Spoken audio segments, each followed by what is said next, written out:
नमस्ते फ्रेंड्स। आपसे आज बहुत ही महत्वपूर्ण मुद्दे पे मैं बात करना चाहता हूँ।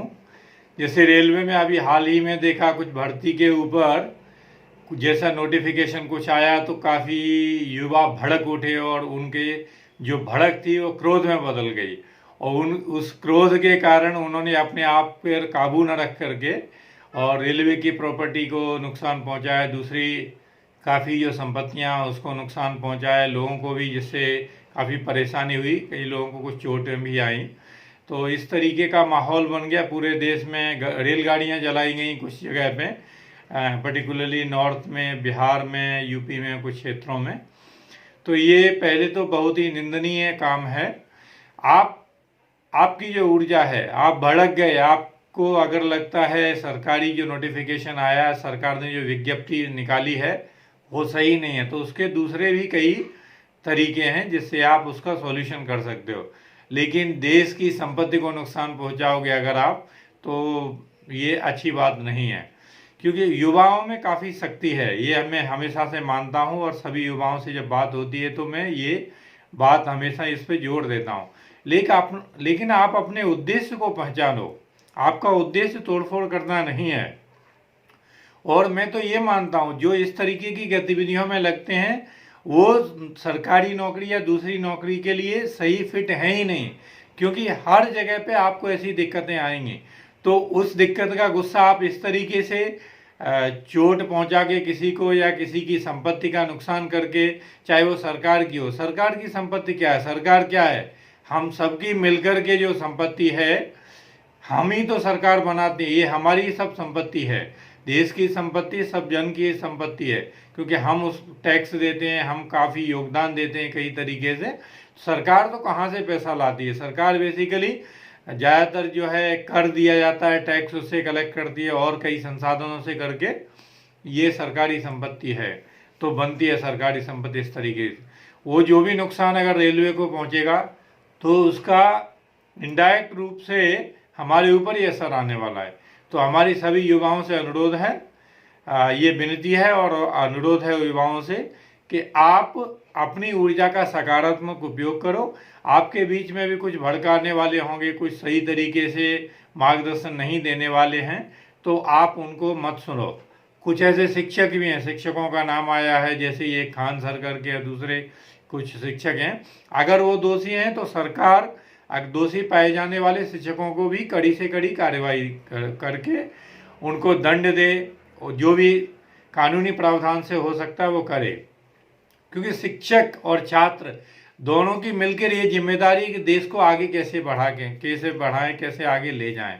अभी रही सरकारी नौकरी की बात, हर कोई सोचता है, हर कोई माँ बाप भी सोचता है, पर्टिकुलरली गांव एरिया में, गांव क्षेत्रों में ऐसे देखते हैं कि सरकार की जिम्मेदारी है कि हर किसी को नौकरी दे।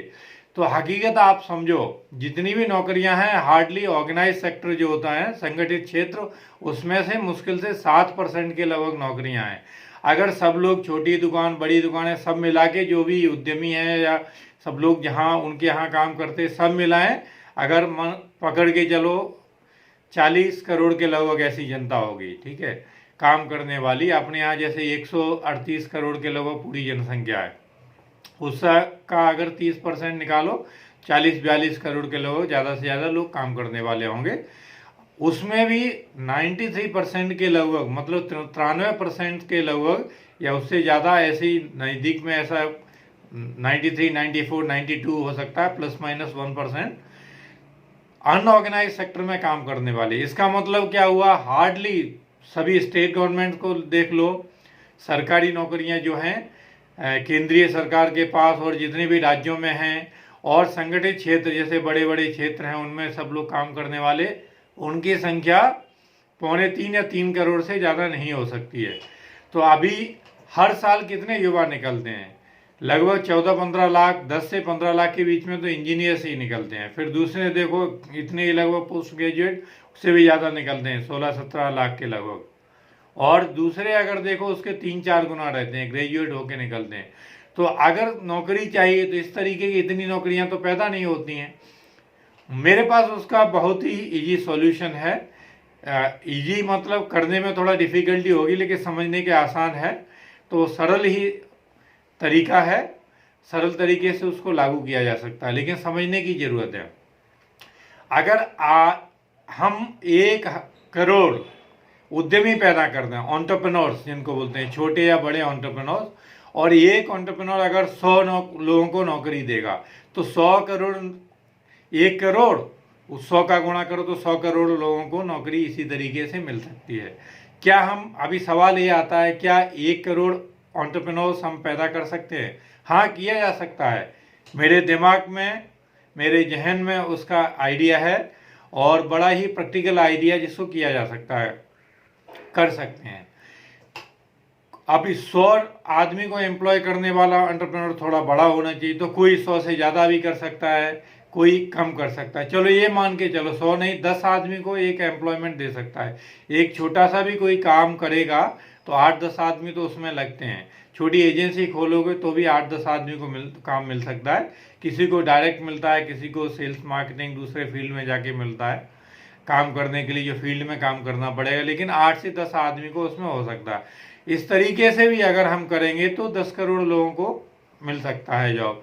और अपनी सर्वे के अनुसार बताते हैं 7 से 8% हमारा जो है, 7, 8, 9% पकड़ लो, ये बेरोजगारी की समस्या है। तो वो अगर देखोगे तो 10 करोड़ से नीचे है, वो संख्या 7-8 करोड़ की होगी। तो इस तरीके से सॉल्यूशन निकाला जा सकता है। तो सरकार से भी मेरी विनती है कि मिलजुल कर युवाओं के साथ युवा शक्ति का सदुपयोग करें, और जो भी नोटिफिकेशन वगैरह जब निकलता है थोड़ा उसका एक्सप्लेनेशन अच्छी तरीके से दें।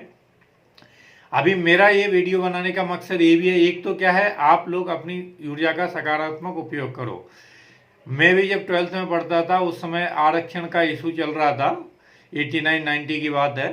तो उस समय भी काफ़ी प्रदर्शन हुआ, रेलवे को रोका गया, हमारे साथ भी कुछ लोग थे, तो मैंने शांतिपूर्ण वो प्रदर्शन जो हुआ था उसमें भाग लिया। फिर कुछ लोग रेलवे के ऊपर पत्थर फेंकने लगे, रेलगाड़ी जो खड़ी थी या ट्रैक को तोड़ने की कोशिश करने लगे। तो उस समय मैंने उन लोगों को समझाया कि ये सब करना अच्छा नहीं है। हमारे साथ ही थे सब, तो कुछ एग्री हुए, कुछ नहीं एग्री हुए। लेकिन उसके बाद मैंने ये ठान ली कि मैं इस तरीके की जो भी प्रदर्शन या क्या कुछ है, मैंने तो शांतिपूर्ण तरीके से हिस्सा लिया, लेकिन कुछ उसमें उग्र हो जाते हैं, जिससे क्या रेलवे को या दूसरी कोई प्रॉपर्टी है सरकारी या दूसरे व्यक्तिगत निजी संपत्ति है उसको भी नुकसान पहुंच जाता है, क्योंकि क्रोध में दिखाई नहीं देता है। जो पैशन आदमी का है ना, क्रोध में जब बदल जाता है तो कुछ दिखता नहीं, लेकिन पैशन जब कंपैशन, करुणा में जब रहता है तो हमको दिखाई देता है, हाँ दूसरे को नुकसान पहुंच रहा है, अपना ही ये संपत्ति है, सरकार को नुकसान पहुंच रहा है। तो यदि आप बेरोजगार हो, आप एजुकेटेड हो, आप नहीं भी ज़्यादा पढ़े हो, तो भी आप अच्छा उद्यमी बन सकते हो, आप एंटरप्रेन्योर बन सकते हो। अभी सवाल आपके पास, आपके मन में, जहन में सवाल ये होगा, ये क्या बात कर रहे हैं, कैसे अगर पढ़ाई नहीं किया है? ये गलत फहमी है। ज़्यादातर जो उद्यमी हैं वो बहुत ज़्यादा पढ़े नहीं हैं, तो पढ़ने लिखने की ज़रूरत नौकरी करने के लिए या डोमेन एक्सपर्टीज़ के लिए ज़रूरत है। उद्यमी बनने के लिए सबसे ज़्यादा, या एंटरप्रेन्योर जिसको बोलते हैं, वो बनने के लिए सबसे ज़्यादा जो ज़रूरत है वो है आप में रिस्क टेकिंग कैपेबिलिटी होना चाहिए। रिस्पॉन्सिबिलिटी मतलब आप जिम्मेदारी लेने की आप में शक्ति होना चाहिए। आप जो भी जोखिम है वो उठाने के लिए आप तैयार होना चाहिए। रिस्क जो बोलते हैं ना, हर किसी चीज़ में रिस्क एंड रिवार्ड का जो रिलेशन होता है, जितना बड़ा रिस्क लोगे उतना बड़ा रिवार्ड मिलेगा आपको। रिवार्ड मतलब उतना बड़ा आपको फ़ायदा होगा ज़िंदगी में। तो उद्यमी बनना है तो उसका सही तरीका है, सीधा तरीका है, मेरे पास उसका एक फार्मूला है, उसका फ्रेमवर्क है। उस तरीके से आप मेरे से जुड़ो, मैं आपको रास्ता बताता हूँ। मैं तो ज़्यादा कुछ उसका फीस या पैसा भी नहीं लेता हूँ। आप लाखों रुपए देके इंजीनियरिंग का पढ़ाई करते हो, MBA करते हो, दूसरे काफ़ी जो स्टडीज़ करो उसमें भी हज़ारों रुपए का खर्चा होता है। इधर उतना ज़्यादा खर्चा भी नहीं है, क्योंकि मुझे भी एक सिस्टम चलाना है, मुझे आगे ये सब कुछ करना है, तो उसके लिए खर्चा तो लगता है। तो लेकिन आसान तरीका, कुछ ही हज़ार रुपए में आप ये चीज़ें कर सकते हो, और आगे फिर बड़ा अच्छा उद्यम पैदा, जिसमें रोजगार भी पैदा कर सकते हो और अपने लिए बहुत कुछ भविष्य की संभावनाएं पैदा कर सकते हो, पैसा कमा सकते हो, अपना ज़िंदगी बना सकते हो, दूसरे लोगों को जोड़ के उनका ज़िंदगी बना सकते हो, देश के विकास में योगदान कर सकते हो, और सब अच्छा काम कर सकते हो।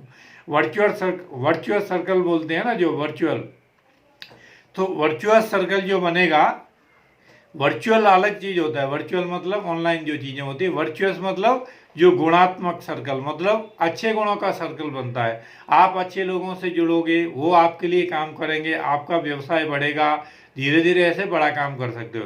अगर आपने ज़्यादा पढ़ाई नहीं की है तो जिस क्षेत्र में पारंगत आप हो या जिसमें आपको रुचि है तो उसमें आप आगे बढ़ सकते हो। अगर आपको ये भी नहीं मालूम है आप किस में पैशन रखते हो, आपका क्या उद्देश्य है, तो मुझसे जुड़ो, मैं आपको इस चीज़ में गाइड कर सकता हूँ। इसमें ज़्यादा मैं कुछ आपसे पैसा भी नहीं लूँगा कि आपका क्या उद्देश्य है, आप किस उद्देश्य से और किस पैशन में, कौन सा जुनून उद्देश्य साथ में जोड़ के आप बहुत अच्छा काम कर सकते हो। इससे आप अपने लिए भी अच्छा पैसा कमा सकते हो, अपनी ज़िंदगी बना सकते हो, देश समाज अपनी जो कम्युनिटी है उसके लिए योगदान कर सकते हो, और दुनिया के लिए भी एक बेहतरीन जो नागरिक हो बन सकते हो। You can be the great citizen of the world, you can be great contributor to the world. At the same time you can develop your own society, your own family and your own business. तो ये सब चीज़ें क्या होती हैं, आप खुद अपना भी भला करोगे, देश का, दूसरों का। तोड़ फोड़ करने में अगर आप अपनी शक्ति लगाओगे, ऊर्जा लगाओगे, तो न तो आपको फ़ायदा है न दूसरों को। और मेरे हिसाब से जो तोड़ फोड़ की जो प्रवृत्ति है दिमाग से जो रहती है, जो वो आपको आगे चल के अगर आप कहीं सरकारी या दूसरी नौकरी मिल गई उसमें भी सफल नहीं होने देगी, क्योंकि वो प्रवृत्ति जल्दी जाती नहीं है। आपको उधर भी कोई रुकावट आई, फिर तोड़ फोड़ की आपकी इच्छा होगी और उस तरीके के गलत तरीके, या आप अपशब्द बोलोगे या लड़ोगे दूसरों से, तो इससे तो समस्या का समाधान नहीं होता है। तो ये मेरा आपसे अनुरोध है, अच्छी तरीके से आगे बढ़ो। आगे बढ़ने के लिए अगर आपको पैशन और पर्पज अपना ढूंढना है, how to become prosperous utilizing your passion and purpose, if you want to like find or discover your passion, discover your purpose, and how to utilize that for creating big profit or creating big enterprise so that you can earn big profit and you can become prosperous, तो मेरे से जुड़ो। Then let us actually come together and we can find the solution to all the problems. We can contribute, we can grow and we can contribute.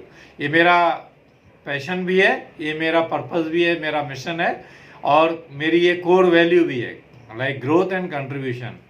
तो इस तरीके से मैं आपको help करना चाहता हूँ। आप अपनी हेल्प अगर करना चाहोगे तो मैं आपके लिए तैयार हूँ, आपको हेल्प करने के लिए। तो चलो साथ में जुड़ के देश का विकास करते हैं, खुद का विकास करते हैं और खुशहाली लाने का एक माहौल बनाते हैं, जिससे कि आपका घर होगा, वो घर में भी, आपके घर में खुशहाली होगी, आपके गांव में या आपका जो क्षेत्र है उसमें खुशहाली होगी, समाज में खुशहाली होगी, देश में खुशहाली होगी। इस तरीके से हमारी जो कोर स्ट्रेंथ है उसको दुनिया में आगे लेके जा सकते हैं। तो वहाँ से भी हम पैसा कमा सकते हैं। ऑनलाइन काफ़ी बिजनेसेस हैं यहाँ बैठे बैठे, तो उसमें भी आप योगदान कर सकते हो। तो आप अपने लिए फ़ायदा भी कर सकते हो और देश के लिए भी पैसा कमा सकते हो। और जहाँ आपके स्किल के, आपके डोमेन एक्सपर्टीज़ की ज़रूरत है, वो लोग उपयोग करेंगे तो उनका भी फ़ायदा होगा। इस तरीके से मेरा अनुरोध है, चलो साथ में मिलकर आगे बढ़ते हैं। That's all, take care and have a great time. आज की ये वीडियो सीरीज़ में आपको बस मैं यही अनुरोध करता हूँ कि अपनी ऊर्जा का सकारात्मक उपयोग करो, आगे बढ़ो। सकारात्मकता को धन बोलते हैं, तो पैसा जो कमा के हम इकट्ठा करेंगे वो भी धन बोलते हैं।